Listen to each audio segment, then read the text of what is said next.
Ada iya Halo dok, dok, sudah kelihatan dok. terima kasih. Yang belum on kamera, tolong di-on-kan kameranya.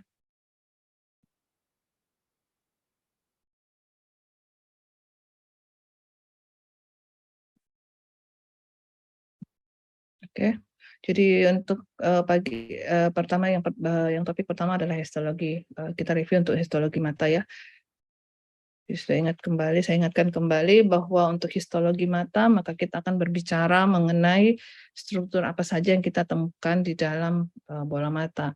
Walaupun bola mata itu kecil, tapi itu memiliki sangat-sangat banyak struktur yang bisa kita bahas sebagai topik untuk topik untuk histologinya ya. Dimana kita tahu bahwa karena dia adalah satu organ yang berbentuk seperti bola, maka dia pasti memiliki dinding dan dia memiliki struktur yang ada di dalamnya, ya.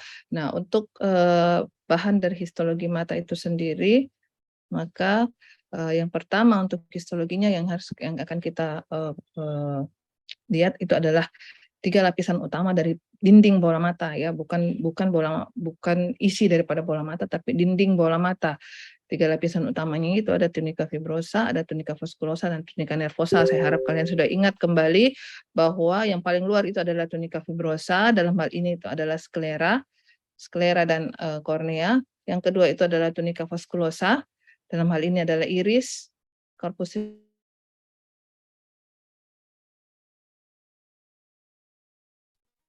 3 lapisan dinding bola mata dari luar ke dalam ya.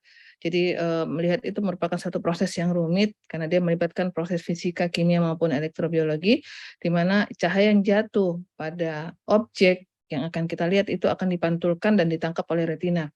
Kemudian bagaimana cahaya itu bisa sampai di retina, maka dia akan dia biaskan oleh media refraksi yang terdapat di dalam retina.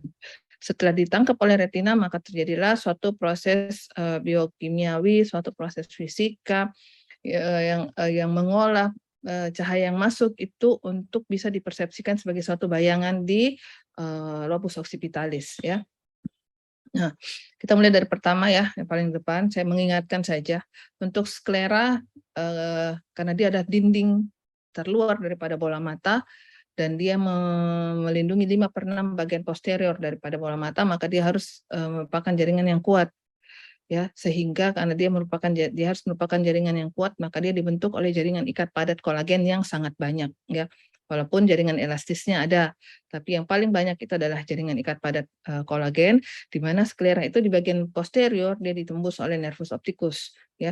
Tempat sklera masuk ke dalam bola mata tempat nervus optik masuk dalam bola mata melalui sklera itu disebut namanya lamina cribrosa ya.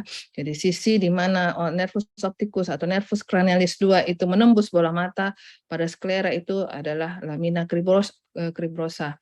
Nah, untuk gambaran mikroskopiknya, maka sklera itu dibungkus oleh kapsula tenon. Itu namanya kapsula tenon. Dia bukan konjungtiva. Jadi kapsula tenon itu masih ada di balik daripada konjungtiva. Ya, jadi apalagi kapsula tenon itu bukan bagian dari konjungtiva. Yang berikutnya, setelah dari kapsula tenon, maka kita akan menemukan jaringan yang lapisan terluar itu adalah episklera.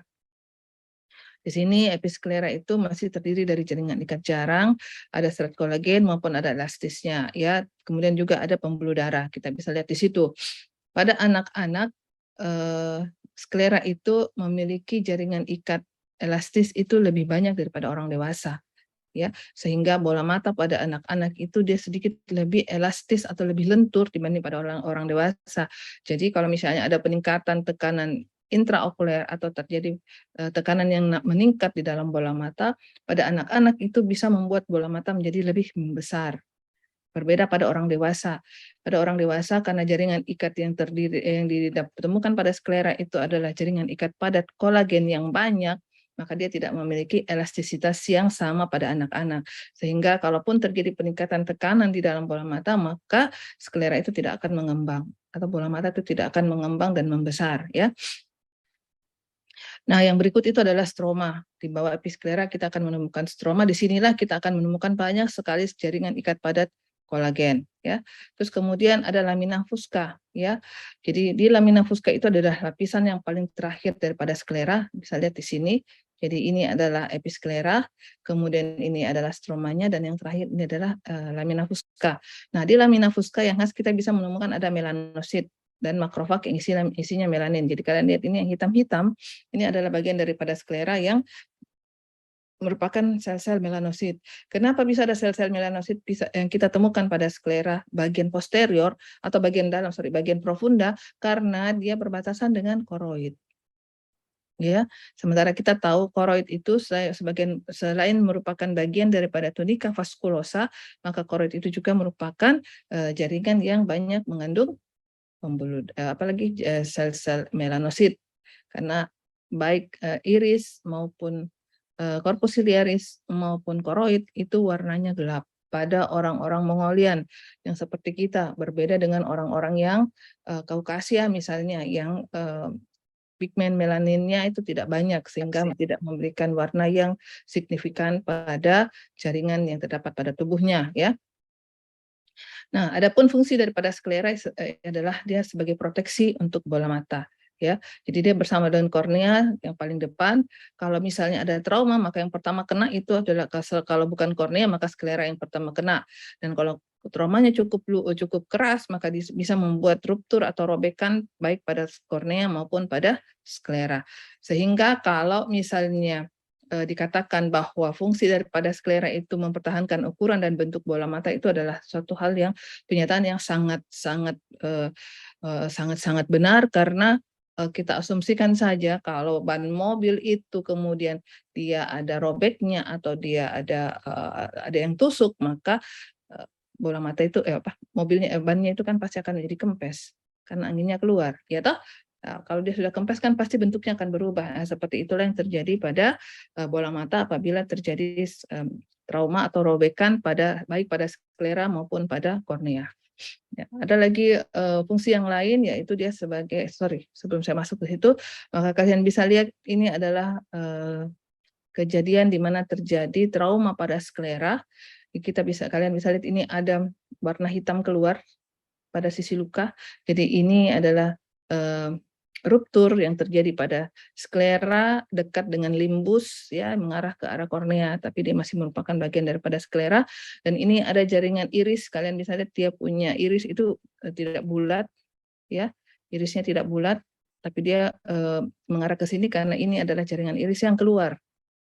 Jaringan iris yang keluar pada tepi luka. Jadi ini adalah salah satu bentuk daripada trauma yang terjadi pada sklera. Nah, selain itu juga dia berfungsi sebagai tempat insersi daripada otot-otot ekstraokuler. Kita tahu otot ekstraokuler itu ada 6, yaitu 4 otot rectus dan 2 otot oblik ya. Di mana yang rectus itu ada medial, lateral, superior dan inferior. Untuk yang oblik itu ada yang superior maupun yang inferior. Nah, kita bisa lihat di sini gambarnya. Yang superior ada di atas, ini adalah medial, kemudian inferior ada di bawah sini, dan di sini adalah sisi lateralnya. Jadi ini pasti adalah musculus rectus lateral. Dan kalau kita lihat tempat insersinya, maka yang paling dekat dengan limbus atau dengan kornea itu adalah musculus rectus medial, itu 5,5 mm, kemudian diikuti oleh musculus rectus inferior 6,5, rectus lateral 6,9, dan yang paling jauh itu adalah rectus superior, itu 7,7 mm. Sehingga dia membentuk suatu garis hayal seperti ini yang kita sebut dengan spiral of Tillow ya. Kita sebut dengan spiral of Tillow karena dia membentuk garis hayal yang seperti spiral ya, karena ada insersi yang semakin menjauh dari limbus kornea ya. Kemudian untuk musculus oblik, maka kita bisa menemukan oblik superior ada di atas dan oblik inferior ada di bawah, di mana kerja daripada otot oblik ini adalah untuk membuat bola mata terputar ya, terputar. Kalau oblik superior itu membuat bola mata terputar ke bawah, kalau oblik inferior membuat bola mata akan terputar ke arah atas. Nah, persyarafan daripada otot-otot yang kita dapatkan pada bola mata ini dipersarafi oleh nervus cranialis, yaitu nervus cranialis 3, nervus cranialis 4, dan nervus cranialis 6. Nanti ya, ada 3, 4, dan 6. Itu mempersarafi otot-otot ekstraokuler, di mana yang nervus 4 itu mempersarafi musculus superior oblique atau obliquus superior, nervus 6 itu mempersarafi musculus rectus lateral, sisanya itu dipersarafi oleh nervus cranialis 3, ya. Jadi kalau ada misalnya ada parese, atau ada gangguan pada nervus cranialis yang mempersarafi masing-masing otot ini, maka yang terjadi adalah otot itu tidak bisa bergerak atau membuat bola mata itu bergerak, ya. Jadi kalau misalnya nervus 6-nya parese, maka musculus rectus lateralnya itu tidak akan bisa bergerak ke arah lateral, ya. Dia tidak bisa melirik ke lateral, ya. Kemudian posisi bola mata itu bisa dipertahankan berada di tengah-tengah, jadi artinya yang kita bisa lihat itu adalah posisi korneanya tetap berada di tengah-tengah, itu karena apalagi namanya memiliki kekuatan yang sama pada otot-otot yang berinsersi pada sklera, ya.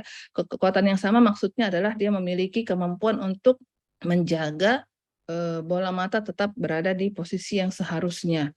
Apabila salah satu nervus ini mengalami masalah atau mengalami parese, maka otot yang tidak mampu bekerja itu akan menjadi tidak bekerja dengan baik dan tidak dominan, sehingga bola mata itu akan tertarik ke arah otot yang bekerja dengan baik, ya. Jadi misalnya musculus rectus lateralnya itu tidak bisa bekerja karena nervus cranialis 6-nya itu bermasalah, ya, atau dia mengalami parese. Jadi bola mata itu akan tertarik ke arah musculus rectus medial, ya. Dia akan tertarik ke arah musculus rectus medial. Akibatnya apa? Matanya orang menjadi juling, ya.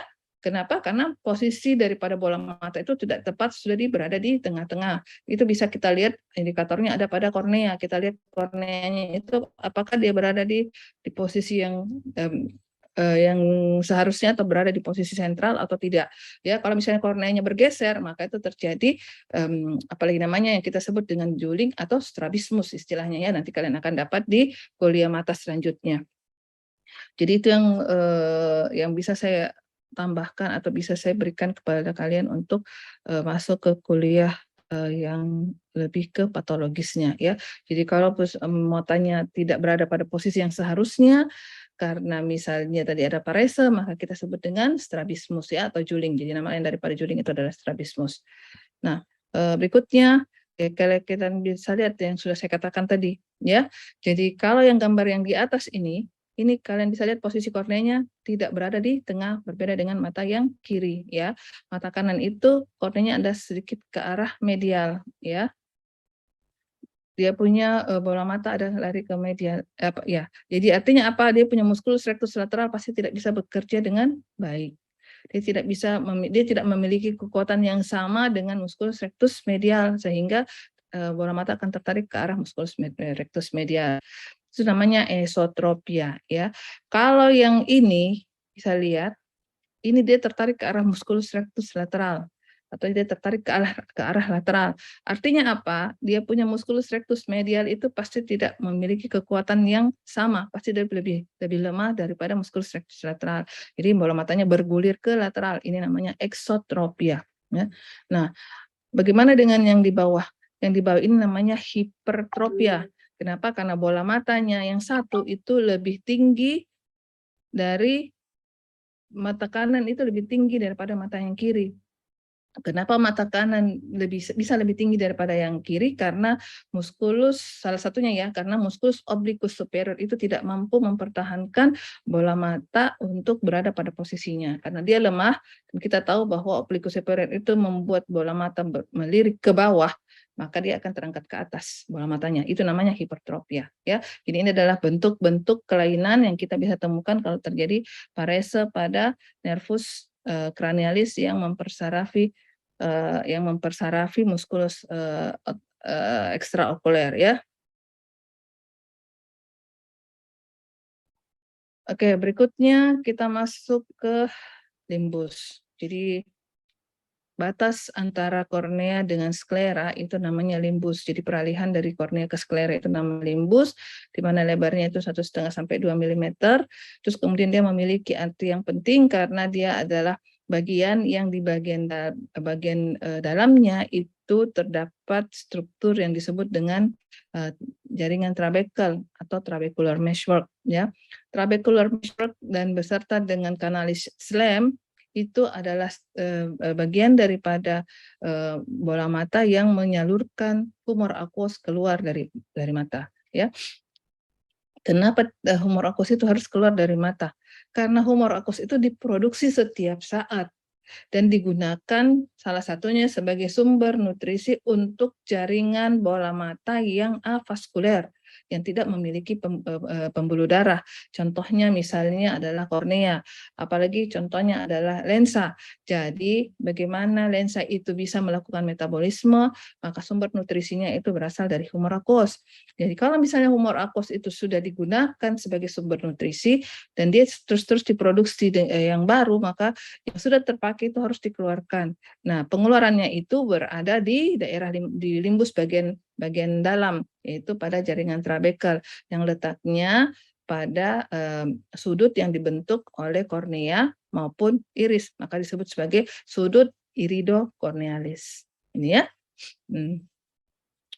Jadi kenapa dikatakan bahwa limbus itu penting untuk mempertahankan tekanan intraokuler? Ya karena itu tadi ya, karena dia bisa mengalirkan humor aquos keluar dari bola mata.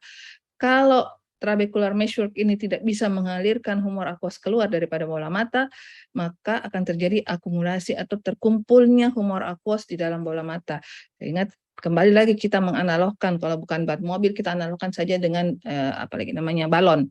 Balon itu kalau kamu isi air semakin lama semakin besar, ya kan? Tekanannya semakin besar, pada satu saat dia tidak bisa melawan lagi, maka dia akan pecah. Kalau bola mata dia tidak pecah, ya, kecuali kalau misalnya dinding bola mata itu sudah sangat-sangat tipis, maka itu bisa pecah. Tapi kalau dia berada dalam kondisi yang normal, maka bola mata tidak bisa pecah. Yang ada itu adalah tekanan di dalam bola mata naik dan mata terasa nyeri, ya, itu kita sebut dengan glaukoma. Jadi glaukoma itu adalah suatu kumpulan penyakit, satu kumpulan gejala yang salah satu gejalanya adalah peningkatan tekanan intraokuler, ya. Nanti kalian dapat juga kuliahnya di apalagi namanya di topik selanjutnya untuk kelainan yang kita temukan pada mata.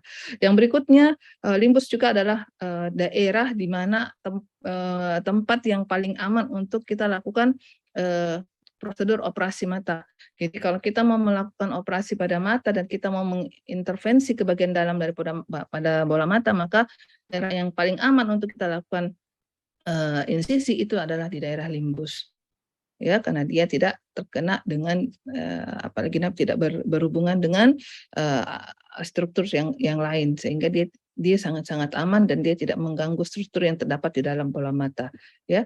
Nah, kemudian ini yang tadi saya katakan, saya tidak akan banyak membahas lagi mengenai teori yang ada di sini, tapi yang ini gambarnya.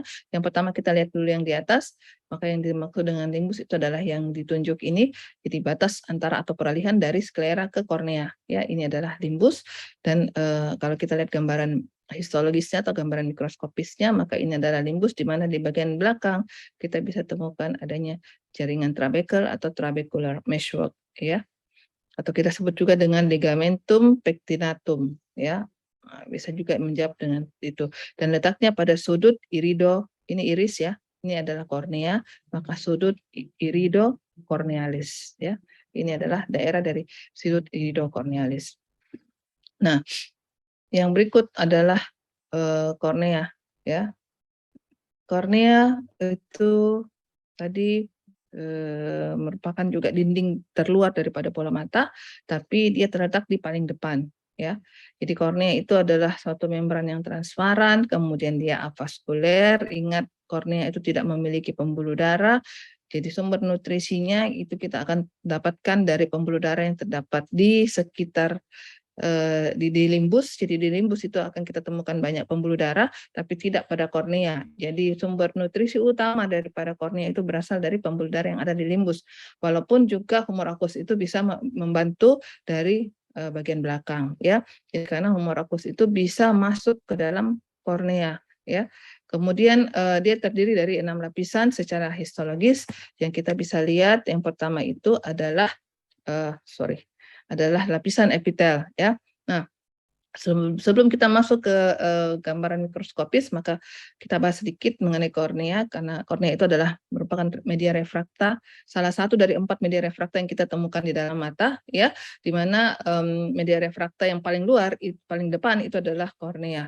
Dan syarat untuk menjadi suatu media refrakta itu dia harus jernih, dia harus bening, dia harus transparan, supaya sinar yang masuk itu bisa langsung jatuh ke retina. Kalau dia tidak jernih, maka pasti sinar itu tidak akan jatuh tepat di retina.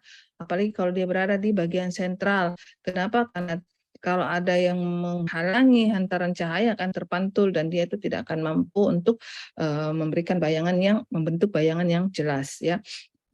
Nah, dia memiliki kekuatan refraksi itu 43 dioptri dan memiliki indeks bias 1,376. Kemudian dia memiliki pompa di bagian belakang, yaitu pada endotelnya ya. Nah, pompa endotel itu berfungsi untuk mengeluarkan dan memasukkan humor aquos ke dalam kornea. Karena tadi sudah saya katakan bahwa humor aquos itu adalah sumber nutrisi untuk jaringan mata yang avaskuler. Nah, dari belakang daripada kornea, maka humor aquos itu akan masuk ke dalam kornea melalui pompa endotel. Di dalam kornea itu tetap harus ada humor aquos yang masuk di dalam stroma, akan tetapi tidak boleh berlebihan. Kapan pompa endotelnya ini mengalami gangguan, maka dia tidak akan mampu untuk menahan humor aquos itu masuk ke dalam kornea, terjadilah yang kita sebut dengan edema pada kornea, karena humor aquos itu masuk berlebihan ke dalam stroma kornea, ya. Nah, yang pertama itu adalah lapisan epitel, yaitu epitel berlapis gepeng tidak bertanduk, terdiri dari 5 sampai 7 lapis sel. Yang penting kalian ingat bahwa sekali lagi saya ingatkan untuk epitel berlapis gepeng bahwa tidak semua selnya adalah sel-sel gepeng. Yang ada adalah semakin ke superficial, semakin ke atas dia semakin gepeng. Ya, kemudian yang penting lagi adalah bagi sel-sel basal. Sel-sel basal itu bukanlah sel-sel gepeng, kalian lihat ini bisa sel bentuknya torak ataupun kubis yang tinggi ya. Nah, kemudian yang penting lagi bahwa dia duduk pada membran basalis, dan yang terakhir adalah dia bisa bermitosis sehingga sel-sel epitel ini bisa terbaharui setiap saat, di mana turnover selnya itu setiap 7 hari terjadi pembentukan sel-sel yang baru ya. Kemudian yang penting lagi bahwa di bagian permukaan dia terdapat villi ya. Dia terdapat villi yang seperti ini. Nah, di antara villi-villi inilah nanti akan terisi oleh air mata ya. Nah, pada air mata itu kita dapat melihat ada kandungan eosinofil ya. Salah satu kandungan dari air mata itu kita bisa menemukan adanya eosinofil. Nah, eosinofil inilah yang membuat permukaan kornea itu bercahaya.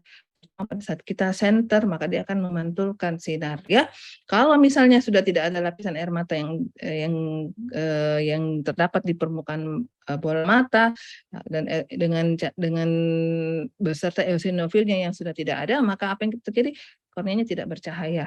Jadi kalian bisa lihat pada orang yang sudah meninggal, kalau kalian buka dia punya mata dan kalian lihat dia punya kornea, maka korneanya itu sudah tidak jernih lagi dan tidak bercahaya. Kenapa? Karena dia sudah tidak ada air mata dan tidak ada eosinofilnya. Itu yang penting ya untuk epitel. Yang berikutnya itu adalah membran Bowman. Jadi membrana Bowman itu sebenarnya berdekatan dengan, atau bisa juga dikatakan dia sebagai membran basalis daripada sel epitel. Nah, ini adalah suatu jaringan ikat yang terdiri dari fibril kolagen, dan dia berlubang-lubang ya. Kenapa dia berlubang-lubang? Karena dia dilalui oleh serabut saraf. Serabut saraf yang melewati membrana Bowman itu adalah nervus cranialis 51 atau nervus ophthalmicus ya, di mana nervus ophthalmicus ini berfungsi sebagai sensoris. Jadi dia untuk merasa dan meraba ya. Kalau di kornea maka dia itu untuk sensitivitas daripada kornea. Dan sebagian serabut saraf yang lewat pada membrana Bowman itu adalah serabut-serabut saraf yang tidak bermielin, ya. Berikutnya adalah stroma. Nah, stroma pada kornea ini adalah yang paling besar atau yang paling tebal pada lapisan kornea, ya. Dia merupakan lamel-lamel kolagen. Ini dia lamel kolagen yang tersusun sejajar, terus kemudian ada keratosit. Ini adalah keratosit yang terletak di antara lamel yang dikatakan bahwa keratosit inilah yang menghasilkan lamel-lamel kolagen, ya. Terus kemudian humor aqueous itu akan masuk ke lapisan stroma, ya. Jadi kalau misalnya tadi saya katakan kalau misalnya humor aqueous itu masuk ke dalam stroma, maka dia akan membuat kornea juga menjadi jernih, tapi dalam batas yang normal. Kalau dia berlebihan masuk dalam stroma, maka dia akan membuat kornea menjadi edem dan itu membuat kornea menjadi tidak jernih. Kita lihat nanti gambarnya. Yang berikut itu adalah membrana Descemet. Jadi membrana Descemet, masih ada satu dulu. Lapisan keempat itu adalah 2 layer. Ya, lapisan 2. Bukan 2 angka 2 ya, bukan. Jadi lapisan 2 atau 2 layer ini adalah lapisan yang relatif baru ditemukan yang tadinya dianggap merupakan bagian daripada stroma. Tapi dia memiliki struktur mikroskopik yang sedikit berbeda daripada stroma dan diberi nama sesuai dengan penemunya yaitu Herminder 2, ya. Karena namanya Herminder 2 maka dipakailah nama sebagai 2 layer, ya. Yang berikut itu adalah membrana Descemet, di mana membrana Descemet itu lapisan yang terletak sebelum lapisan endotel. Hampir sama dengan membrana Bowman, maka dia juga ada lapisan yang elastis, tipis, transparan, ya. Tebalnya itu akan mengalami pertambahan sejalan dengan pertambahan usia, ya. Dan yang lapisan terakhir itu adalah lapisan endotel yang merupakan satu lapis sel gepeng, ya, satu lapis sel gepeng. Kalau yang epitel itu adalah epitel berlapis, maka yang endotel itu adalah epitel selapis, ya. Kemudian karena dia hanya selapis dan sel-sel ini tidak mampu bermitosis, maka dia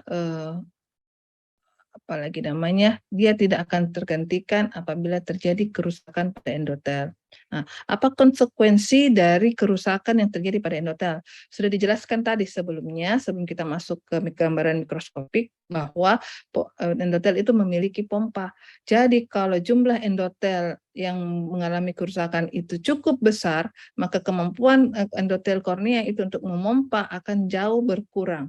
Ya, akibatnya apa lagi tadi? Stromanya akan kemasukan humor aqueous yang berlebihan, ya. Jadinya terjadilah edem pada kornea. Kemudian jadi kita lihat ya, bagian oksigen untuk bagian sentral kornea itu berasal dari udara luar dan ini adalah bagian yang paling sering mengalami trauma. Selain tadi yang kita temukan pada apalagi namanya pada sklera, maka ini juga adalah yang paling sering mengalami trauma. Yang jeleknya kalau dia mengalami trauma dan dia melewati batas epitel, maka dia akan sembuh dengan jaringan sikatrix. Apa yang kita bisa lihat jaringan kalau dia ada jaringan sikatrix pada kornea, kita akan melihat gambaran yang putih seperti ini, ya. Kalau yang begini gambarannya ini pasti penglihatannya jelek sekali.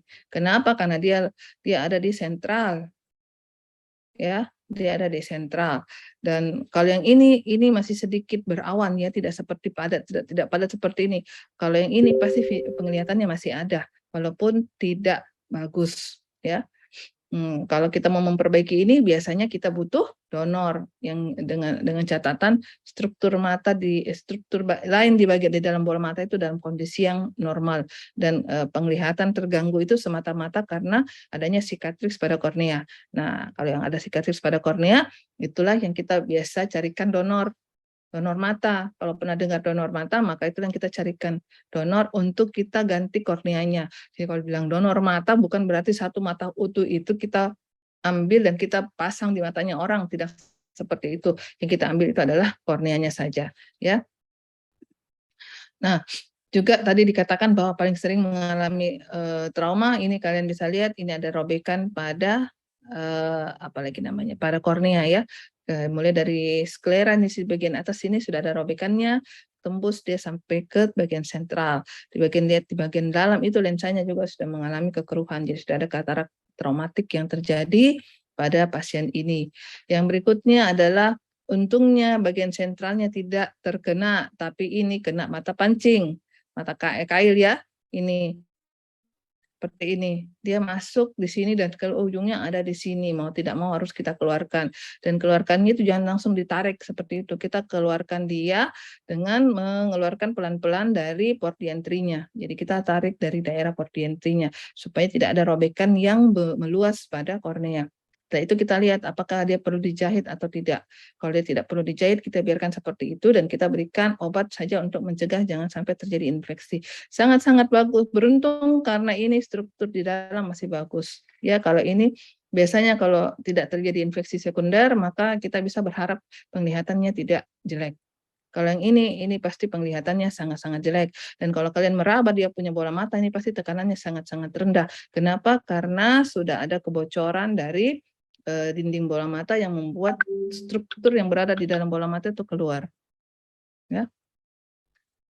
Oke. Nah, saya juga sudah mengatakan tadi bahwa kalau terjadi cicatrix pada jaringan kornea dan itu hanya pada kornea saja yang membuat penglihatannya tidak bagus, maka kita bisa melakukan transplantasi. Ya, sekali lagi kalau kita lakukan transplantasi maka hanya kornea saja yang kita angkat ya. Jadi kalian bisa lihat ini kornea yang keruh, terus kemudian kita lobangi korneanya. Jadi itu bagian dalam bola mata itu terekspos ya. Terus kemudian kita pasangkan kornea donor. Jadi kita mencari donor dari orang yang sudah meninggal ya. Jadi kalau orang yang sudah meninggal itu kalau kita mengambil donor mengambil kornea atau menjadikan dia sebagai donor, maka kita tidak mengangkat bola matanya utuh. Ya, yang kita ambil itu hanya sedikit hanya kornea dan sedikit bagian daripada sklera ya. Jadi kita gunting di sel gini. Tapi kalaupun nanti kita mau lakukan transplantasi itu kita lakukan sesuai dengan kebutuhan saja. Jadi tidak semua ini kita pasang langsung seperti ini. Dan cara menjahitnya adalah dengan jahit seperti ini. Kalian bisa lihat ini benang yang digunakan ini lebih halus dari rambut ya. Ini benang yang kita gunakan ini adalah benang yang ukurannya 10-0 ya, yang sangat-sangat halus dan tidak bisa terlihat kalau kita tidak pakai mikroskop dalam pengerjaannya. Jadi pada operasi-operasi mikro yang kita lakukan di mata, maka sebagian besar kita membutuhkan mikroskop untuk membantu kita melihat struktur dan membantu kita untuk melihat benang kalau memang kita akan melakukan penjahitan. Ya, kenapa? Karena memang benang-benang yang kita gunakan di mata itu kecil-kecil. Paling besar biasanya 8-0 kalau yang di mata. Kalau di palpebra masih kita biasa pakai 6-0, ya 6-0, 5-0. Tapi kalau sudah di bola mata maka yang kita gunakan itu, terutama kalau untuk kornea yang kita gunakan itu adalah 10-0 ya. Dan ini adalah benang yang non-absorbable. Non-absorbable, jadi dia tidak terserap dengan sendirinya. Walaupun memang dianggap perlu dikeluarkan, maka dia akan dikeluarkan pada waktunya. Tapi kalau dianggap tidak perlu dikeluarkan, maka dibiarkan seperti itu, tapi dia akan menghilang dalam berpuluh-puluh tahun kemudian, baru dia bisa hilang dia punya ini ya. Lama dia baru hilang dia punya benang. Ya, jadi gambaran seperti ini. Kalau lihat begini, keterampilan menjahit itu sangat-sangat dibutuhkan karena ini adalah apalagi namanya kita tidak boleh menarik terlalu kuat karena bisa menimbulkan menyebabkan permukaan kornea itu menjadi tidak rata ya. Oke, kita masuk kemudian yang berikutnya adalah transparansi kornea ya. Kalau transparansi kornea itu bisa terjadi kalau jumlah humor aquos yang masuk ke dalam stroma itu tidak banyak. Jika humor aquos masuk berlebihan tadi sudah saya katakan, maka dia akan masuk dalam proteoglycans yang terdapat pada stroma, membuat kornea menjadi keruh. Jadi salah satu gambaran daripada kornea yang edem adalah kornea yang keruh seperti ini. Kalian bisa lihat ya, ini adalah kornea yang edem. Kalau kornea edem ini kita analogikan dia dengan apa ya? Jendela mobil yang berembun. Ya. Ya kalau lihat mobil kamu mau dalam mobil terus kemudian hujan, kemudian nyala AC di dalam terus dia berembun karena itu ya seperti itu kan tidak enak melihatnya kalau berembun ya itu pasti kabur ya. Oke. Berikutnya kita masuk ke tunika vaskulosa ya. Tunika vaskulosa sudah saya katakan tadi ada 3 yaitu iris, corpus ciliaris, dan koroid. Yang pertama itu adalah iris yang merupakan bagian yang paling depan dari tunika vaskulosa yang di tengah-tengahnya ada lubang ya yang fungsinya sebagai diafragma. Nah, lubang yang ada di tengah ini kita sebut sebagai pupil ya. Nah, kenapa dikatakan sebagai diafragma? Karena pupil ini bisa mengecil kalau jumlah cahaya yang masuk terlalu banyak atau terlalu terang, atau dia bisa melebar kalau dia dalam keadaan yang remang-remang atau dalam keadaan yang gelap, maka iris itu akan melebar. Kenapa dia melebar?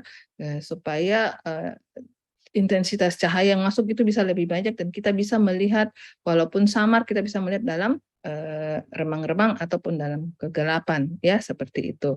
Dan dia dibagi dua menjadi zona dalam dan zona luar. Yang dalam itu namanya zona pupil, yang di luar ini namanya zona ciliaris dan dia dibagi dua oleh kolaret. Jadi kolaret itu adalah yang ini. Oke, untuk apalagi gambaran mikroskopisnya kalian bisa lihat yang pertama itu adalah lapisan batas anterior. Di sini sudah mulai kita temukan ada sel-sel melanosit ini ya. Di sini kita temukan sel-sel melanosit, terus kemudian kita masuk ke stromanya. Nah, ini adalah stromanya. Ya, di sini selain kita menemukan banyak sel melanosit, kita juga akan menemukan banyak pembuluh darah.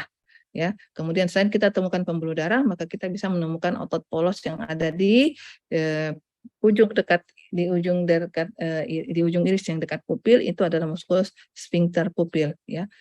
Namanya sphincter maka dia akan mengecilkan ya. Jadi kalau sphincter pupil itu bekerja maka dia akan membuat pupil menjadi kecil. Kemudian setelah stromanya kita lihat ada lapisan epitel ya. Lapisan epitel ada 2, yang anterior yang tidak berpigmen yang ini dan yang posterior yang berpigmen. Nah, di sekitar daripada apalagi namanya lapisan epitel anterior ini kita bisa melihat adanya musculus dilatator pupil ya. Jadi musculus dilatator pupil itu letaknya lebih ke arah belakang ya. Ini kan bagian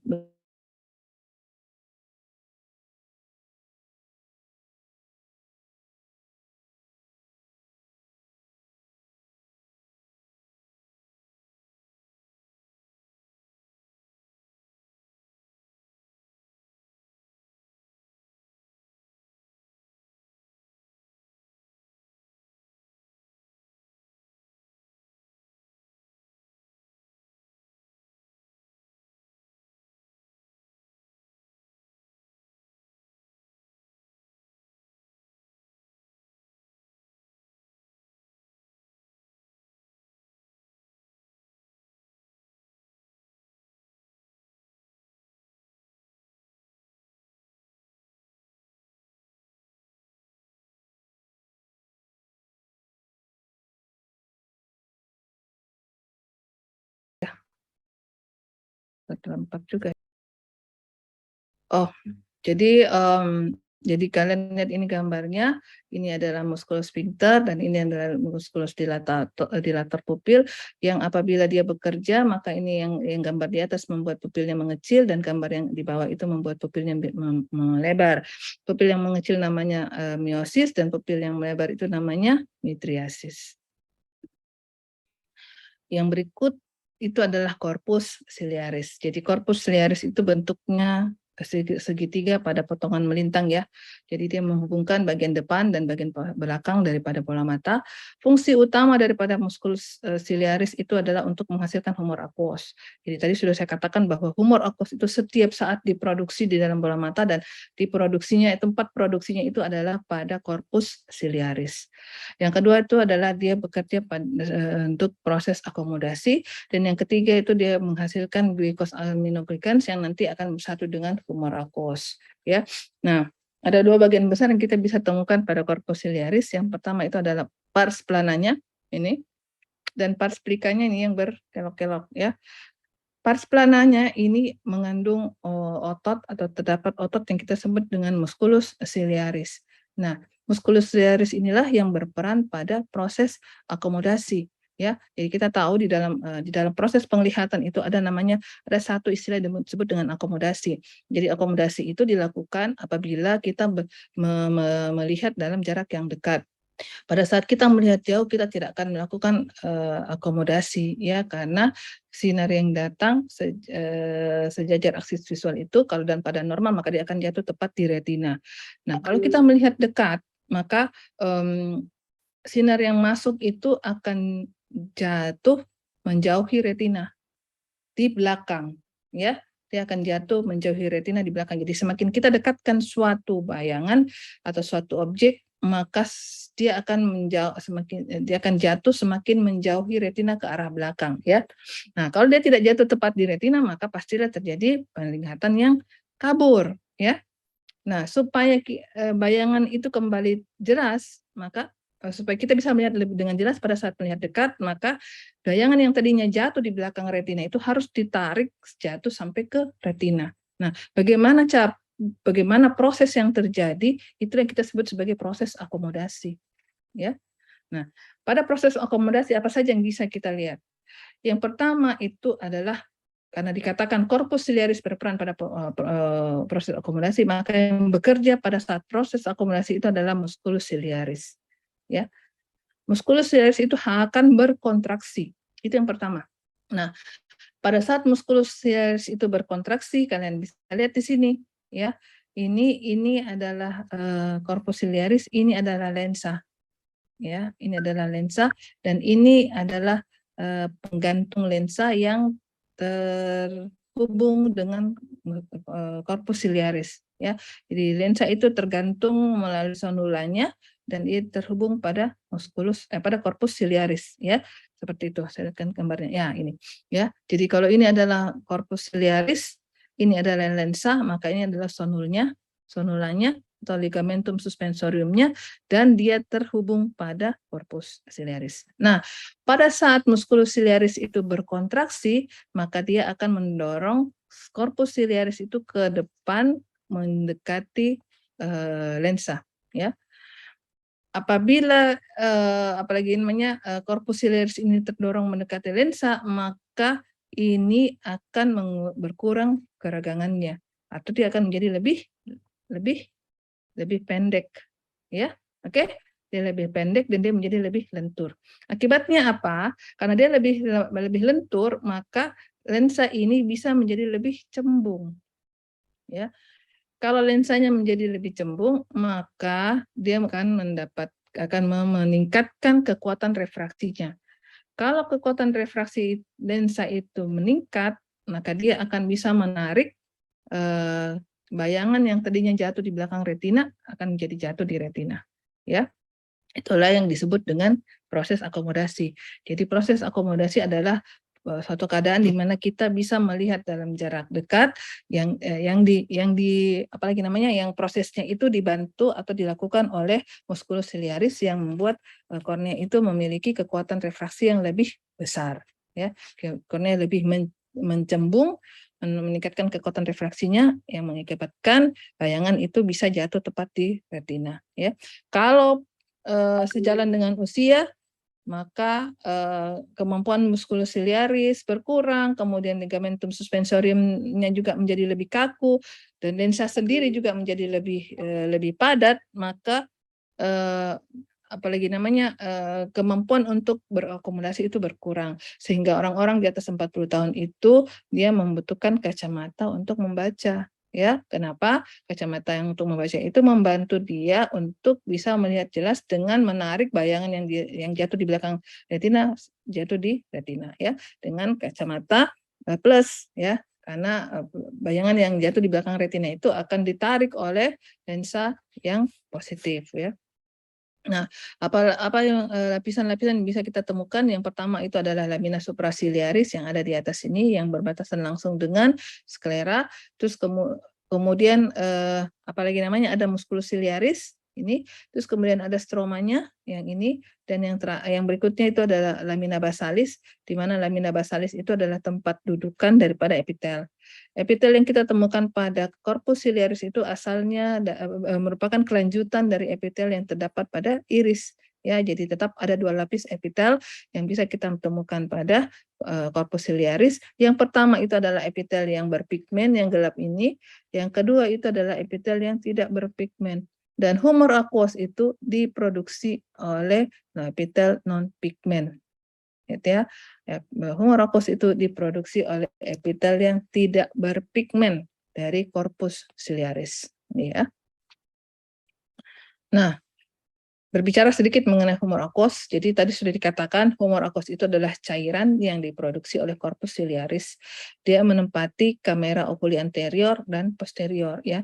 Jadi begitu dihasilkan dari corpus ciliaris, dia dilepaskan dulu ke kamera okuli posterior, kemudian dia berjalan ke depan melalui cerah yang dibentuk oleh iris dengan lensa, dan kemudian dia melewati pupil dan dia masuk ke kamera okuli anterior. Setelah itu dia akan dikeluarkan melalui sudut iridokornealis yang dimana di tempat itu ditemukan adanya jaringan trabekel atau trabecular meshwork ya. Nah, produksi dari humor aqueous itu melalui suatu proses yang disebut dengan ultrafiltrasi. Jadi berasal dari plasma karena corpus ciliaris itu juga merupakan bagian dari tunika vaskulosa, artinya apa? Pembuluh darahnya banyak ya. Jadi humor aqueous itu sebenarnya berasal dari plasma darah ya. Tapi karena dia melalui proses ultrafiltrasi, maka komposisinya itu sedikit berbeda dengan plasma. Kenapa? Karena kadarnya itu sedikit lebih tinggi untuk asam karbonat, natrium, klor, dan bikarbonat. Tapi dia harus rendah untuk glukosa, urea, dan protein. Ya, kenapa dia harus rendah untuk glukosa, urea, dan protein? Karena dia akan nantinya bisa, kalau misalnya kadarnya tinggi di dalam humor aqueous, maka glukosa ini, terutama glukosa ya, itu akan mengganggu metabolisme daripada lensa. Kita tahu, sudah saya katakan tadi, bahwa humor aqueous itu bekerja atau memberikan nutrisi untuk jaringan-jaringan yang avaskuler, ya, terutama yang avaskuler. Dalam hal ini salah satunya adalah lensa. Jadi kalau misalnya humor aqueous itu memiliki kadar glukosa yang tinggi, maka metabolisme dari lensa itu akan terganggu. Kalau metabolisme lensa itu akan terganggu, maka transparansinya itu juga akan menurun sehingga terjadilah kekeruhan pada lensa. Ya, nah, hal inilah yang terjadi pada penderita diabetes mellitus atau penderita orang gula, penyakit gula katanya ya. Kalau orang-orang DM itu karena kadar glukosa dalam darahnya tinggi, maka tidak bisa apalagi namanya, kita akan mendapatkan humor aqueous itu memiliki kadar glukosa yang juga tinggi. Tidak bisa kita saring itu kadar glukosa itu tetap pada kondisi normal kalau di dalam darah itu banyak glukosanya. Jadi kalau di dalam darah banyak glukosanya, maka apalagi namanya kadar glukosa dalam humor aqueous juga akan meningkat ya, sehingga kalau dia tinggi, gangguan akan cepat terjadi pada lensa, transparansinya berkurang. Oleh karena itu pada orang-orang yang mengalami DM, maka dia memiliki apalagi angka katarak lebih cepat dibanding dengan orang-orang yang tidak DM.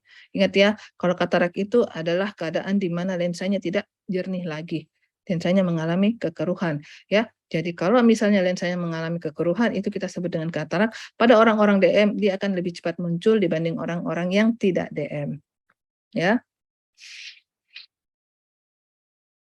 Nah, yang berikut atau lapisan yang bagian terakhir daripada tunika vaskulosa itu adalah koroid. Yang saya hanya mau tekankan saja di sini adalah koroid itu adalah sumber nutrisi utama untuk lapisan luar daripada retina ya. Jadi di koroid itu kita bisa melihat banyak sekali pembuluh darah, dan juga kita bisa melihat adanya pigmen ya. Tapi lapisan koroid itu betul-betul pure, mengandung banyak pembuluh darah ya. Jadi kita bisa lihat lapisan terluar dulu adalah suprakoroid, ini juga berbatasan dengan sklera. Terus berikutnya kita masuk ke dalam stromanya.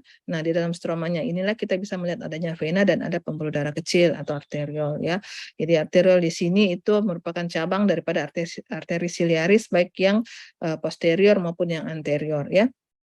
Kemudian untuk stroma yang bagian luar itu terdiri dari vena besar, namanya lapisan Haller.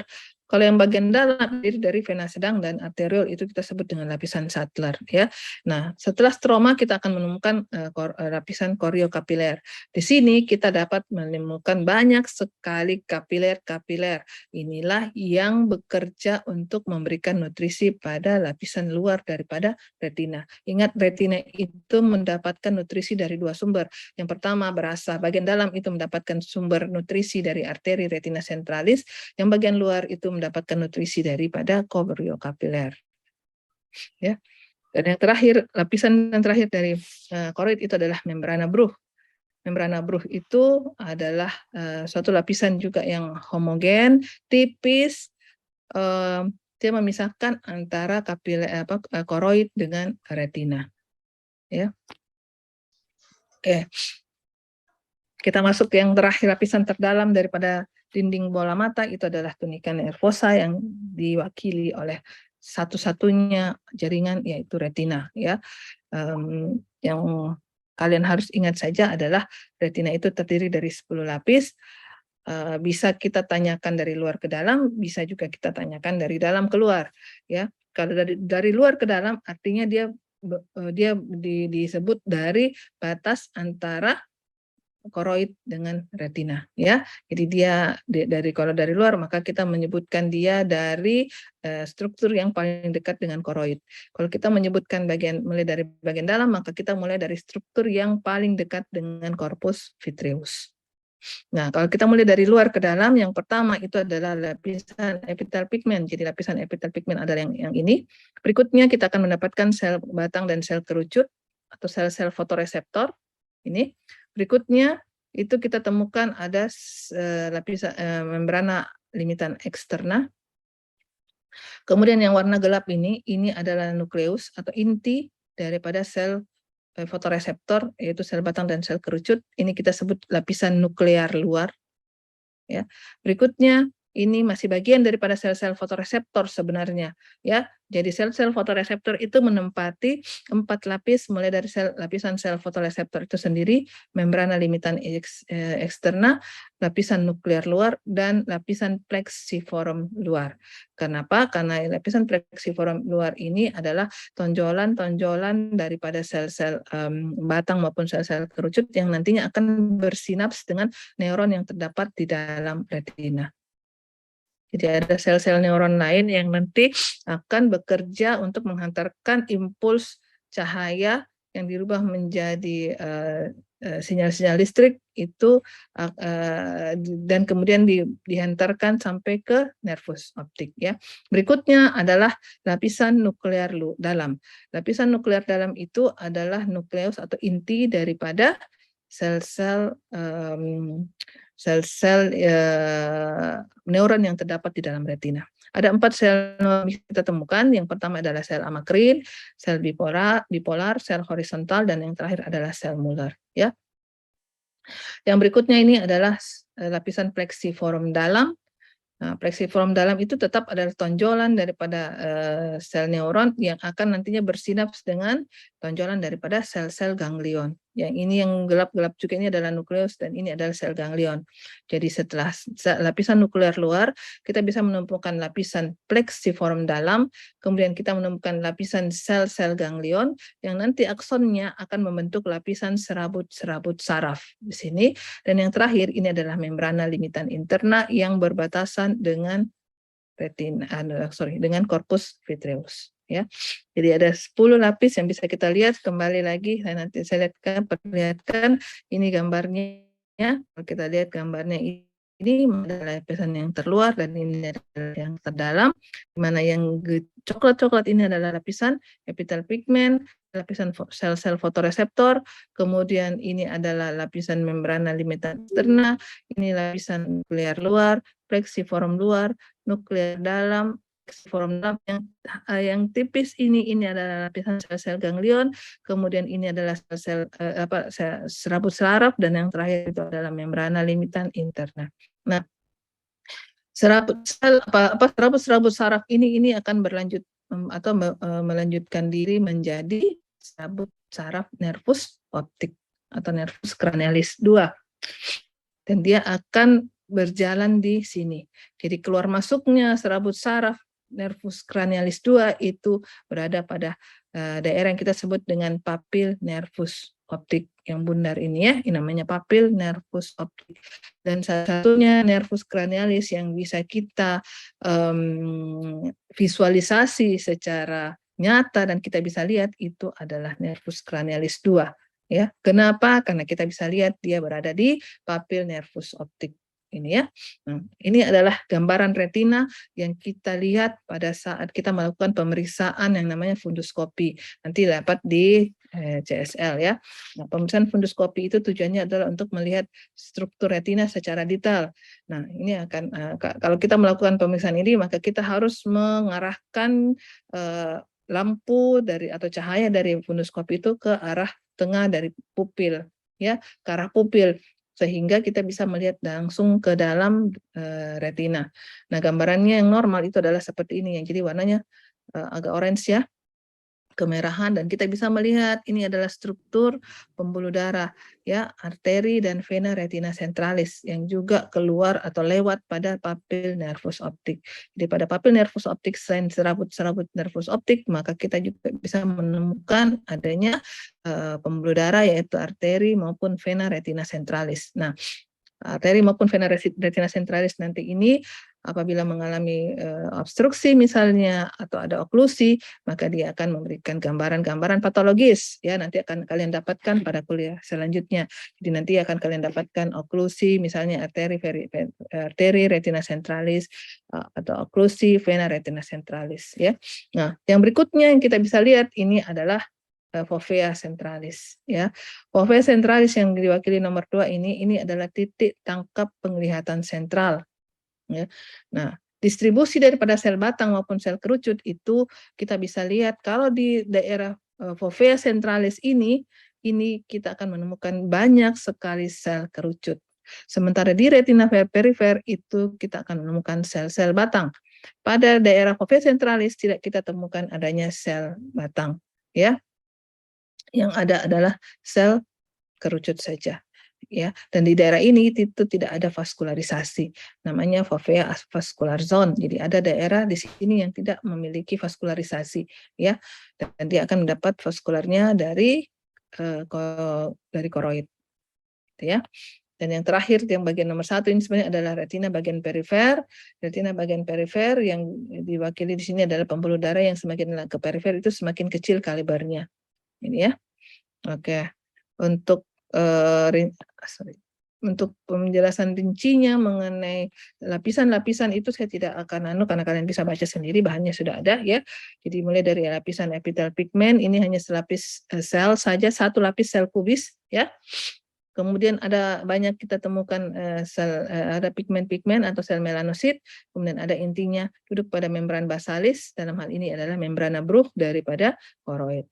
Fungsinya apa? Untuk mempertahankan di sini dia punya tonjolan-tonjolan enafilinya, maka dia akan mempertahankan fotoreseptor tetap tempatnya dan menyerap cahaya untuk mencegah terjadinya pantulan sehingga kita bisa melihat dengan baik ya. Kemudian sel batang, sel fotoreseptor. Yang pertama itu adalah sel batang yang warnanya merah jambu ya.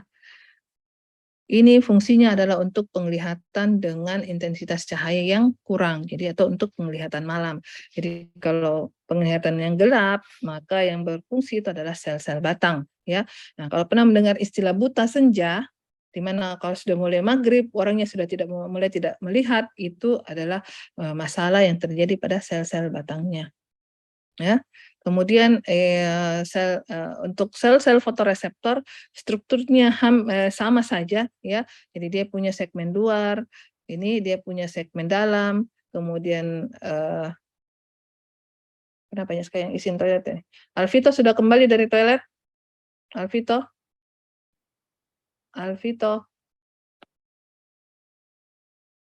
Iya dok.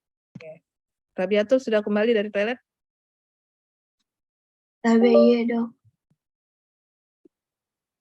Oke, ya. Jadi dia punya segmen luar, dia punya segmen dalam. Nah, untuk sel batang, maka segmen luarnya itu sangat banyak mengandung rhodopsin. Ingat ya, saya highlight di sini banyak mengandung rhodopsin, ya. Terus kemudian satu lagi tadi untuk penglihatan malam, ingat ya, dan dia tersebar di hampir seluruh bagian retina. Jadi dia banyak sekali tersebar. Kalau untuk sel kerucut atau sel kon, maka itu dia terakumulasi di fovea centralis, ya. Dia juga tetap memiliki segmen luar, dia juga tetap memiliki segmen dalam, akan tetapi segmen luarnya itu mengandung sangat banyak iodopsin, ya, sangat banyak iodopsin. Dan fungsi daripada sel kerucut itu adalah untuk penglihatan terang, untuk penglihatan sentral, dan untuk penglihatan warna, ya. Jadi kemampuan kita untuk membedakan warna itu berada pada sel kerucut. Kalau terjadi gangguan apalagi namanya herediter, ya, gangguan genetik yang sifatnya herediter, di mana sel kerucut itu tidak mampu apalagi namanya mengidentifikasi warna-warna yang tampak, maka kita akan mengalami keadaan yang disebut dengan buta warna, ya. Buta warna itu macam-macam, bisa didapat, bisa yang memang sudah didapatkan sebelumnya atau sifatnya herediter.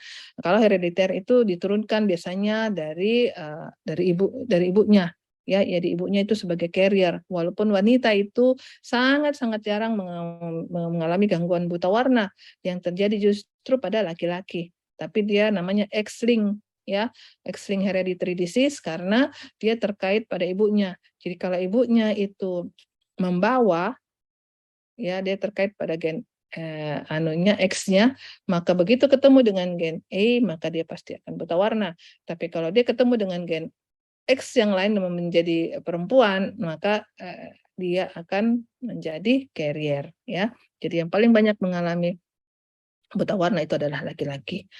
Untuk lapisan selanjutnya saya tidak banyak berbicara, saya lanjutkan saja karena masih ada beberapa bahan lagi. Nah, yang berikut untuk sudah kita bahas mengenai dinding, ya. Nah, kita masuk ke bagian dalam atau struktur dalam daripada bola mata yang kita bisa sebut sebagai media refraksi, ya. Ya, tadi sudah kita bahas media refraksi itu ada 4, yaitu kornea, humor aqueous, kemudian lensa, dan yang terakhir adalah corpus vitreous. Kita sudah bahas mengenai kornea, kita sudah bahas mengenai apalagi namanya humor aqueous, maka kita yang berikutnya adalah kita bahas adalah lensa. Jadi lensa juga itu adalah suatu media refraksi daripada mata. Jadi syarat untuk menjadi media refraksi sudah saya katakan dia harus transparan, ya. Morfologi daripada lensa itu selain dia transparan, maka dia bentuknya biconvex, jadi dia cembung di depan, cembung juga di bagian belakang, dia avaskuler, tidak ada pembuluh darah, dan dia tidak memiliki inervasi. Jadi dia tidak merasakan, ya. Jadi kalau misalnya lensa menjadi katarak, maka yang dirasakan pasiennya tidak ada sakit. Yang ada adalah penglihatan semakin lama semakin kabur, ya. Nah, kemudian untuk gambaran mikroskopisnya, maka lensa itu dibungkus oleh kapsul, ya, ada pembungkusnya namanya kapsula. Kapsula itu ada di bagian anterior dan ada di bagian posterior. Nah, untuk kecembungan yang di bagian anterior itu kurang cembung dibanding daripada yang bagian posterior. Kalian bisa lihat yang posterior itu lebih cembung daripada anterior. Akan tetapi kapsul di bagian anterior itu lebih tebal dibanding kapsul di bagian posterior, ya. Kemudian kita bisa lihat ada struktur namanya epitel.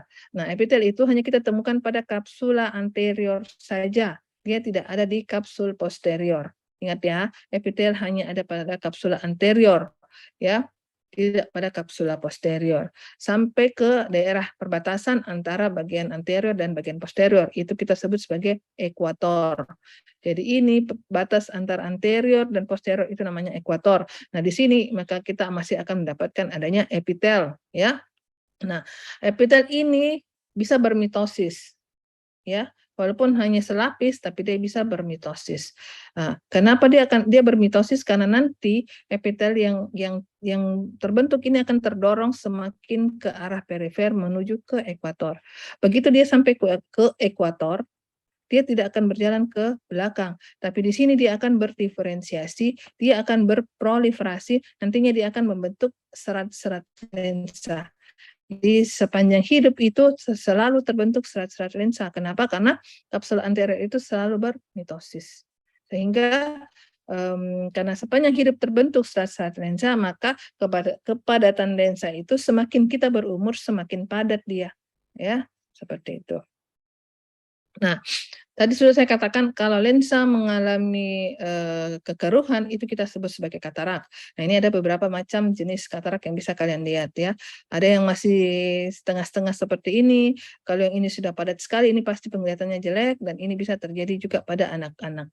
Ya, jadi pembagiannya bisa karena kongenital, bisa juvenile, jadi umurnya 30-an sudah katarak, atau bisa katarak senil, ya, di atas usia 50 tahun yang terjadi pada gambar yang ini, ya. Bisa juga karena komplikasi dari penyakit yang terdapat di dalam mata, kita sebut dengan katarak komplikata, atau bisa karena trauma, benturan, ataupun terkena ada trauma tembus dan terkena lensa, terjadilah kekeruhan yang disebut dengan katarak traumatik. Jadi macam-macam jenis-jenis katarak yang bisa kalian lihat nanti pada topik berikutnya ya. Yang terakhir dari media refraksi itu adalah corpus vitreous ya. Nah, untuk corpus vitreous itu dia mengisi bola mata bagian belakang, dan itu adalah volume terbesar. Jadi corpus vitreous itu mengisi 4/5 volume bola mata. 4/5 volume bola mata. Jadi dia ada di sini. Dia juga bagian yang harus transparan, dia apalagi avaskuler, ya, dia tidak punya pembuluh darah, dia berbentuk seperti jeli. Karena dia berbentuk seperti jeli, maka fungsinya itu sebagai shock absorber, ya. Jadi kalau di mobil namanya shock breaker. Ya toh? Jadi kalau ada guncangan pada mata, maka dia itu menahan struktur terutama retina supaya dia tidak terlepas dari tempatnya. Ya, oleh karena itu dia berbentuk seperti jeli. Kenapa dia berbentuk seperti jeli walaupun 99% dia terdiri dari air? Karena ada asam hyaluronat yang terdapat pada corpus vitreous. Nah, berikutnya kita ada di gambar ini. Di gambar ini ada pembuluh darah yang kita lihat. Ya, ini bukan pembuluh darah yang terdapat pada corpus vitreous, bukan. Ini adalah pembuluh darah yang terdapat pada retina. Ya, apabila retina ini pembuluh darah yang ada di retina ini misalnya pecah, terutama misalnya pada penderita DM ya, penderita DM itu banyak sekali mengalami gangguan pada pembuluh darahnya. Bisa terbentuk pembuluh darah yang kita sebut dengan neovaskularisasi. Nah, neovaskular ini sangat-sangat rentan untuk pecah. Nah, kalau terjadi pecah pembuluh darah pada retina itu bisa masuk sampai ke corpus vitreous. Makanya kita sebut sebagai perdarahan vitreous atau vitreous hemorrhage, tapi bukan berasal dari vitreous karena vitreous itu tidak punya pembuluh darah. Ya, oke. Nah, kemudian kita bicara mengenai struktur tambahan. Ada 3 struktur tambahan nanti yang akan kita bahas ya. Jadi ini sudah hampir akhir dari kuliah mata. Yang pertama adalah konjungtiva. Jadi konjungtiva itu adalah yang paling luar, membran mukosa yang paling luar daripada bola mata ya. Kemudian dia ada epitel, dia ada lamina proprianya. Kalian lihat, maka ini adalah lapisan epitelnya dan ini adalah lapisan lamina propria. Untuk epitel maka dia adalah epitel kolumner. Kalian lihat bisa dia tinggi-tinggi seperti ini, dia punya inti ada di bawah. Dan yang khas yang harus kalian lihat bahwa pada konjungtiva itu ada sel gobletnya. Ya, apa fungsi daripada sel goblet? Sel goblet itu menghasilkan mukus atau musin. Nah, untuk bola mata sendiri atau untuk konjungtiva sendiri, maka sel goblet itu menghasilkan musin yang merupakan salah satu dari 3 lapisan air mata. Jadi kalau kita mengatakan air mata itu bukan semata-mata air ya, karena ada lapisan-lapisannya. Maka kita sebut sebagai tear film. Ada 3 lapis yang airnya memang sendiri, aquosnya, kemudian ada musinnya, dan yang terakhir itu ada lipidnya, ya. Nah, musin yang terdapat pada tear film atau lapisan air mata itu dihasilkan oleh sel goblet yang terdapat pada konjungtiva. Nah, konjungtiva karena dia merupakan membran mukosa yang terletak luar pada bola mata, maka dia paling sering mengalami infeksi atau peradangan. Ya, jadi kalau matanya merah, banyak kotoran matanya, pagi-pagi bangun melengket susah dibuka, orang bilangnya sakit mata, itu adalah konjungtivitis, ya. Kita sebut dengan konjungtivitis. Apa tandanya? Bisa kita lihat pelebaran pembuluh darah di konjungtiva. Ini ya, kalau pembuluh darah melebar di mata itu namanya injeksio. Ya, kalau di pembuluh darah konjungtiva yang melebar kita sebut sebagai injeksio konjungtiva ini ya, kalian bisa lihat. Nah, itu namanya konjungtivitis. Yang kedua dari terakhir itu adalah palpebra. Palpebra yang saya ingatkan saja bahwa palpebra itu ada dua, ada di superior maupun ada di inferior. Ada lapisan-lapisannya, mulai dari yang paling luar itu ada lapisan kulit, kemudian ada subkutannya, kemudian ada lapisan otot, yaitu musculus orbicularis oculi, terus kemudian ada tarsusnya, di mana di dalam tarsus itu kita akan menemukan adanya kelenjar tarsalis atau kelenjar mebom. Kemudian di atas ini kita temukan ada septum orbita. Sebelum septum orbita kita temukan ada aponerosis daripada musculus levator. Jadi ingat, kalau di palpebra superior kita akan menemukan dua jenis otot. Yang pertama adalah musculus orbicularis oculi, yang kedua adalah musculus levator, yang memiliki kerja yang berkebalikan, ya antagonis ya. Kalau levator fungsinya untuk membuka mata, orbicularis oculi fungsinya untuk menutup mata. Musculus levator palpebra dipersalavi oleh nervus cranialis 3 bersamaan dengan otot-otot ekstraokuler yang lain, serta kalau musculus orbicularis oculi dipersalavi oleh nervus cranialis 7. Ya, jadi kalau nervus cranialis 7-nya atau nervus facialisnya parese, bagaimana matanya? Tidak bisa tertutup. Ya. Kalau musculus apalagi namanya nervus cranialis 3-nya yang parese, bagaimana dia punya palpebra? Tidak bisa terbuka, matanya tidak bisa terbuka, palpebranya tidak bisa terangkat ya. Oke. Nah, kemudian di apalagi namanya di palpebra tadi saya katakan ada kelenjar tarsalis atau kelenjar mebom. Nah, kelenjar mebom ini merupakan modifikasi dari kelenjar sebasea. Artinya apa? Karena dia adalah kelenjar sebasea, maka dia menghasilkan lipid. Nah, tadi sudah saya katakan, tear film atau lapisan air mata itu ada 3, salah satunya juga adalah lipid. Jadi, lapisan lipid daripada air mata terutama dihasilkan oleh kelenjar mebom. Ya, oke. Selain kelenjar mebom sebenarnya ada 2 kelenjar kecil-kecil di sini, itu namanya kelenjar Moll maupun kelenjar Sayce ya. Nah, kalau misalnya ada obstruksi baik pada kelenjar Moll dan Sayce maupun pada kelenjar mebom, maka kita akan mendapatkan gambaran seperti ini. Kalau kalian bilang dia ada bintitan kah, mau bilang kabis cekang kah, ya, pada dasarnya itu adalah obstruksi dari kelenjar mebom ataupun kelenjar Moll dan Sayce ya. Nah, kalau misalnya terjadi obstruksi, kemungkinan besar bisa menyebabkan terjadinya infeksi pada daerah itu. Nah, kalau yang tersumbat itu atau obstruksi itu adalah pada kelenjar Moll maupun kelenjar Sayce, maka kita akan melihat gambarannya adalah hordeolum externum. Kalau yang tersumbat atau obstruksi itu adalah kelenjar mebom, maka gambarannya adalah di bagian dalam. Dia punya penonjolannya itu ada di bagian dalam yang kita sebut dengan hordeolum internum. Ya. Oke, yang berikutnya lagi, apalagi kita bisa lihat kelainan pada palpebra, itu salah satunya ini kita sebut dengan blefaritis. Ini ya, ini kita bisa lihat ini semacam ketombe.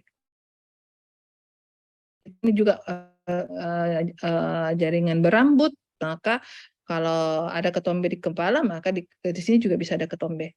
Ada kutu di kepala, maka di sini juga bisa ada kutu. Ya, jadi ini namanya blefaritis. Dan yang terakhir itu adalah aparatus lakrimal ya.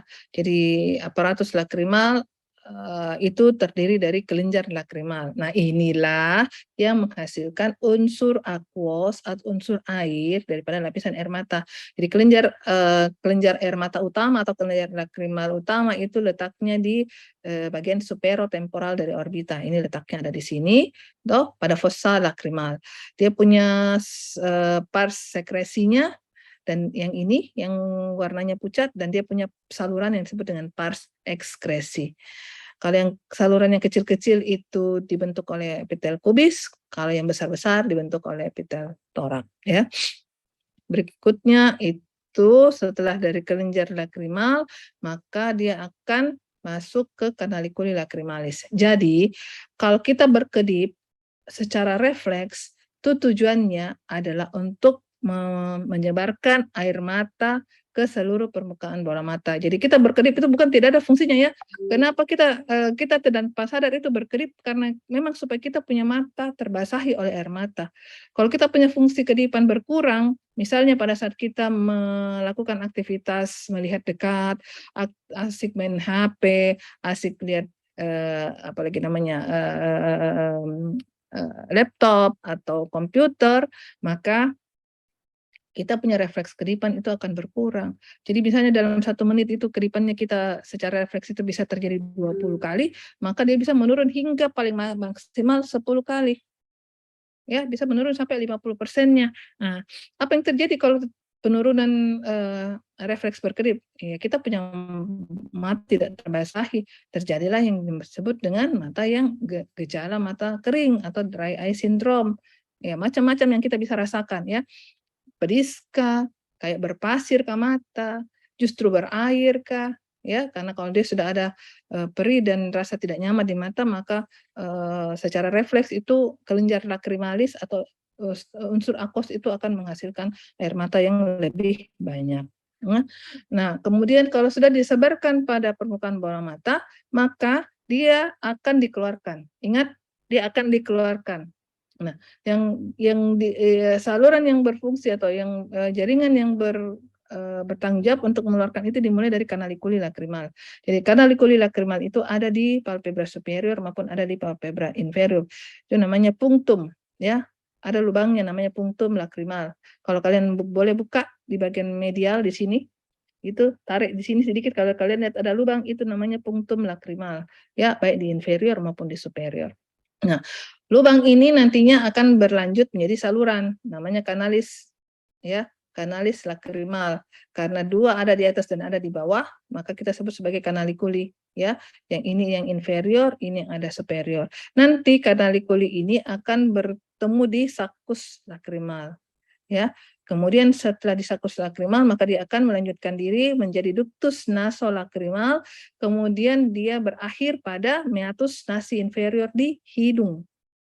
Ya, jadi air mata itu kenapa dia tidak tumpah keluar? Karena dia berakhir pada hidung.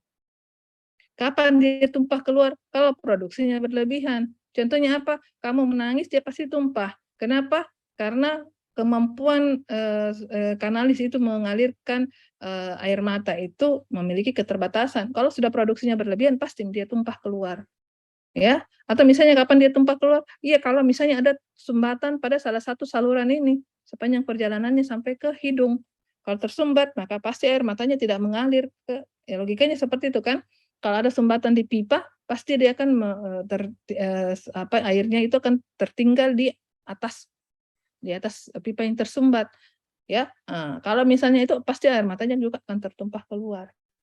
Ya, seperti itu. Oke. Saya kira untuk mata cukup ya. Ada yang mau ditanyakan di sini? Saya kasih kesempatan, boleh resen kalau ada yang mau ditanyakan. Nur Hikmah sudah kembali dari toilet. Nur Hikmah. Tabe dok, ya dok. Batara? Batara? Belum. Dari 8.40 ya. Ini sudah 8.59. Nurul Zakia, kenapa kau off kamera kan? Nurul Zakia. Oke, ada yang mau ditanyakan? Boleh resen kalau ada yang mau ditanyakan sambil saya siapkan untuk apalagi namanya bahan dari untuk hidung. Kalau hidung tidak banyak ya.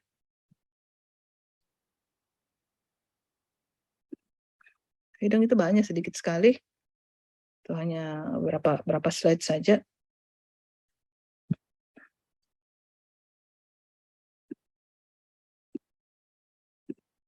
Kelihatan ya? Oke. Untuk hidung, maka yang kita hanya bahas itu adalah epitel olfactorius, ya. Kan hidung itu terbahas pada sistem respirasi, ya, karena hidung adalah bagian daripada sistem respirasi.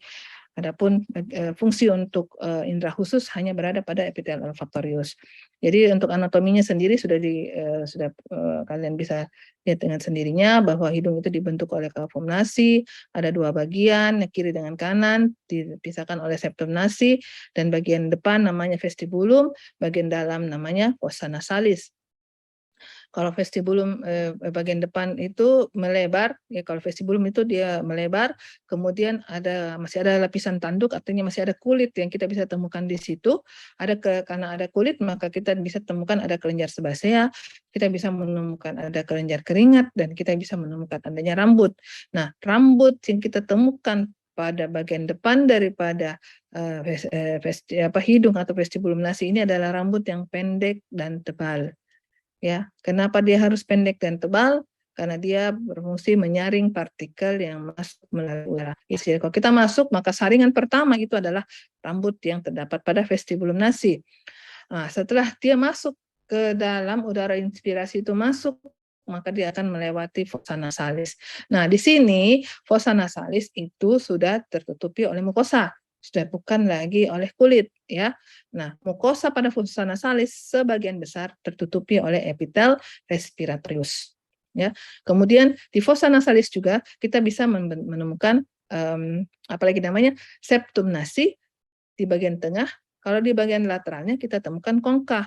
Jadi kongka itu adalah suatu tonjolan daripada tulang rawan yang berfungsi untuk memperluas permukaan fossa nasalis. Sehingga kalau misalnya udara inspirasi yang kita hirup itu masuk melalui vestibulum sampai ke fossa nasalis, maka udara di situ akan mengalami turbulensi atau perputaran yang mengakibatkan partikel-partikel yang lebih halus itu bisa ditangkap oleh mukosa daripada fossa nasalis. Mukosa daripada fossa nasalis itu karena dia terdiri dari epitel respiratoris, di situ ada sel gobletnya, maka pasti dia menghasilkan sekret yang membuat mukosa itu menjadi basah, ya. Nah, kalau untuk kongka sendiri, maka dia terdiri antara atas kongka superior, medial maupun inferior, ya. Jadi ini kongka atas superior, kongka medial, dan ini adalah kongka inferior. Di baliknya ada namanya apa? Meatus nasi inferior, meatus nasi medial, dan superior. Nah, ya, untuk mukosa, untuk epitel olfaktorius, maka kita hanya menemukan epitel olfaktorius pada kongka superior saja. Selebihnya itu adalah epitel respiratorius. Nah, untuk epitel olfaktorius ini bentuknya itu adalah epitel bertingkat. Dia adalah epitel bertingkat. Ingat, epitel bertingkat itu adalah epitel selapis di mana semua selnya duduk pada membran basalis. Dikatakan dia bertingkat karena tidak tinggi daripada intinya tidak sama. Ya. Kemudian ada 4 jenis sel yang bisa kita temukan pada epitel olfaktorius. Yang pertama adalah sel olfaktoriusnya sendiri, jadi itu adalah reseptor untuk penciuman, ini yang warnanya kuning. Kemudian ada yang menyokongnya, sel penyokongnya. Dan terakhir ada sel basalnya. Ini yang ketiga, ada sel basalnya. Dan ada lagi satu sel, yaitu sel sikat atau brush cell. Ini sel sikat ini sangat-sangat jarang kita temukan di sini, tidak bisa saya perlihatkan karena memang tidak kelihatan, tapi ada satu sel yang namanya sel sikat yang merupakan sel torak dan jarang sekali terlihat pada sediaan, ya. Jadi ada 4 jenis sel yang bisa kita temukan. Kemudian untuk lamina propria daripada epitel olfaktorius itu kita akan menemukan kelenjar Bowman, ya. Ini ada kelenjar Bowman yang fungsinya adalah yang dia bermuara pada lapisan epitel atau sel-sel epitelnya, ya, sel-sel olfaktoriusnya, ya. Dan dia bermuara di permukaan sini. Fungsinya adalah untuk membersihkan permukaan daripada sel olfaktorius, sehingga setiap saat sel-sel olfaktorius itu bisa menerima rangsang bau yang berbeda. Jadi kalau misalnya saat ini kita cium bau harum, sebentar itu kita sudah tidak terasa walaupun kita ada di sekitar bau tersebut, yang tercium justru bau yang lain. Misalnya, ada orang memasak di dapur, kita cium baunya, harum sekali, ya toh? Oh, ini bau parfum, ya. Kenapa kita bisa seperti itu? Karena kelenjar Bowman itu menghasilkan sekret yang bisa membersihkan permukaan epitel olfaktorius sehingga setiap saat dia bisa menerima rangsang bau, ya. Nah, kemudian nanti setelah kalau misalnya ada rangsang bau yang masuk ke dalam epitel olfaktorius, maka dia akan dilanjutkan sampai ke bulbus olfaktorius, ya, sampai ke bulbus olfaktorius. Kemudian ada beberapa jenis apa lagi namanya kelompok bau yang bisa ditangkap oleh reseptor penciuman. Ada 7 kelompok, ada camphor, ada musky, ada floral, ada peppermint, ada ether, pungent, dan putrid. Baca sendiri yang mana yang masuk dengan camphor. Camphor itu kan kalian sudah tahu yang bau camphor seperti apa. Jadi cari yang mana yang kayak pungent, yang mana putrid, ya. Dan ambang untuk deteksi bau itu sangat rendah, sehingga hanya sedikit saja molekul bau yang dibutuhkan untuk merangsang reseptor penciuman dan kita sudah bisa mencium, ya. Kecuali kalau jadi gangguan pada nervus olfaktorius, ya. Kalau terjadi masalah pada nervus olfaktorius, kita tidak bisa kita tidak bisa mencium. Nah, ya, itu juga terjadi pada penderita COVID yang kemarin-kemarin. Salah satu gejalanya adalah anosmia, ya. Nah, kenapa dia bisa anosmia? Karena sebenarnya bukan paresa pada nervus olfaktoriusnya, tapi terjadi gangguan hantaran pada sel-sel olfaktoriusnya itu sendiri, ya. Sehingga dia tidak bisa menghantar bau, jadi dia tidak bisa mendeteksi bau yang masuk ke dalam hidung, ya. Oke, saya kira untuk hidung tidak banyak, sampai di sini saja. Ada yang mau ditanyakan? Ada yang mau ditanyakan?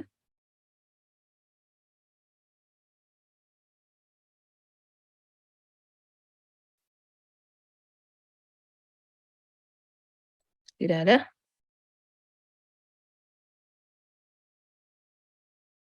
Oke, yang terakhir itu adalah hanya review praktikum saja, karena ini adalah mata dan penghidu, maka yang adanya adalah mata saja yang saya akan berikan, karena hidung itu tidak dipraktikumkan. Nah, untuk praktikum yang pertama itu karena dia punya preparat cuma 2, yang pertama itu adalah palpebra. Jadi lihat ya, ini adalah kulit. Kemudian di sini kita bisa lihat folikel rambut. Jadi pas ini adalah folikel rambut atau folikel daripada bulu mata. Ya, ini ya folikel rambut. Kemudian ini ada muskulusnya, ada lapisan otot. Ini adalah musculus orbicularis oculi. Ya. Terus kemudian ini ada tarsusnya. Jadi tarsus itu sebenarnya adalah jaringan ikat yang padat yang fungsinya hampir sama dengan tulang rawan, ya. Sehingga dia menyokong palpebra, terutama palpebra superior.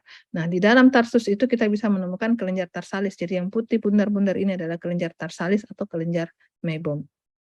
Dan yang paling belakang ini adalah konjungtiva, ya, ini. Jadi sekali lagi ingat ya, ini adalah palpebra, ini kulit bagian luar, kemudian ini folikel rambut daripada bulu mata atau silia, ini otot, musculus orbicularis oculi, di atas sini mungkin ada levator yang tidak kelihatan, terus kemudian ini tarsus, dan di dalam tarsus itu ada kelenjar tarsalis atau kelenjar mebum. Nah, jadi ini adalah palpebra. Yang berikut ini adalah gambaran kornea, ya. Ada 6 lapis yang kita bisa lihat. Ini adalah lapisan yang paling atas, yaitu lapisan epitel. Epitel berlapis gepeng tidak bertanduk. Kemudian ada membrana Bowman, tempat dudukan daripada epitelnya. Kemudian ada stroma, ini yang paling tebal. Terus kemudian di sini ini yang agak pucat, ini adalah lapisan 2. Di bawah sini ada membran Descemet. Dan yang paling belakang itu adalah lapisan endotel. Ya, ini adalah kornea yang terdiri dari 6 lapis. Berikutnya ini adalah iris. Ya, ini adalah iris.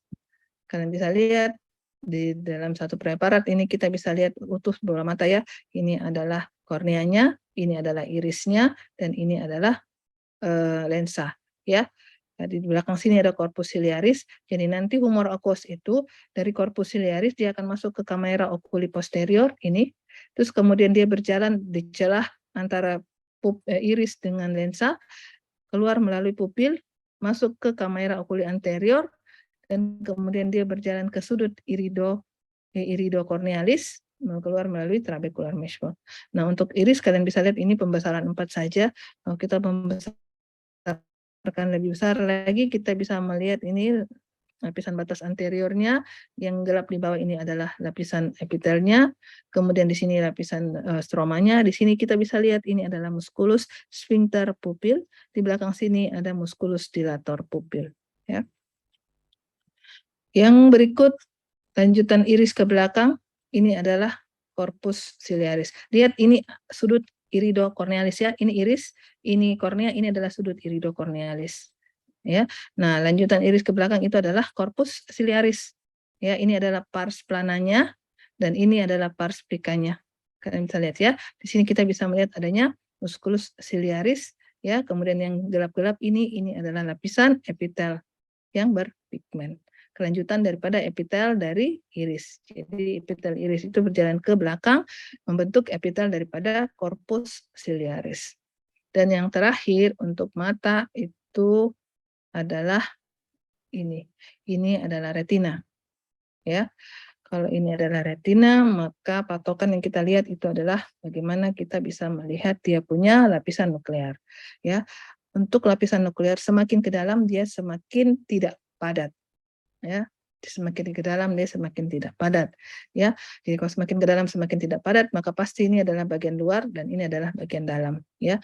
Nah, bagian luar itu kita mulai dari lapisan epitel pigmen di sini, dan berikutnya kita akan melihat apa ini, lapisan sel-sel fotoreseptor. Terus kemudian kita bisa melihat ini adalah membrana limitan eksterna. Ini kemudian kita lihat ini adalah lapisan nuklear luar, plexiform luar ini, kemudian nuklear dalam ini, plexiform dalam. Nah, yang jarang-jarang ini ada itu sedikit-sedikit ini. Nah, itu adalah sel-sel ganglion. Berikutnya itu adalah sel serabut saraf, dan yang terakhir adalah membrana limitan interna. Yang penting kalian tahu saja bahwa kalau kita melihat gambaran seperti ini dengan tampilan pembesaran 40 kali seperti ini adalah retina. Saya kira itu saja untuk mata. Tidak banyak yang bisa kita karena memang hanya dua preparat saja. Oke, ada yang mau ditanyakan sampai di sini? Oke, kalau memang tidak ada lagi yang ditanyakan, saya anggap kalian sudah mengerti dan mengingat apa yang pernah diberikan sebelumnya pada mata kuliah biomedik. Kita ketemu untuk topik intrahusus yang lain, yaitu kulit, apalagi namanya lidah, kemudian telinga, itu pada kesempatan yang minggu depan kalau saya tidak salah, sudah ada jadwal yang diberikan ke saya. Ya, untuk hari ini hanya mata dan hidung saja. Oke, kalau memang sudah tidak ada pertanyaan, materi untuk indera khusus mata dan hidung saya tutup sampai di sini. Assalamualaikum warahmatullahi wabarakatuh. Waalaikumsalam warahmatullahi wabarakatuh. Saya izin ya. Dok, terima kasih banyak, Dok.